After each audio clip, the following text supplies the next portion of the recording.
Hello mga kabayan! So for today, sabayan nyo ako na deposit na natin yung mga empty bottles natin dito sa isang vending machine. So for 1 week natin itong naipon. So ngayon, papatunayan natin sinasabi nila na may pera talaga sa basura.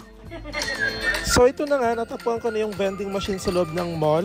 So follow nyo lang po yung mga instructions kung paano i-deposit yung mga empty bottles. Yan. Kapag red light ang lumalabas, so ibig sabihin may fluid yung bottle, which is bawal.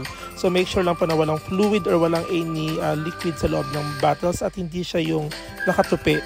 Kapag green light naman, kagaya niyan, so acceptable siya, okay siya, good to go yung bottle natin. So sadyang napakadali lang po talagang gawin yung pagde-deposit ng mga empty bottles mga kabayan. So ganun po kadami yung naipon ko for I think 1 or 2 weeks. Yan po. So tandaan nyo lang po, bawat bottle po may corresponding po na 5 points per bottle. So minimum of 200 points ang pwede nyo i-deposit in 1 day po. So enter nyo lang po yung number nyo tapos makaka-receive kayo ng notification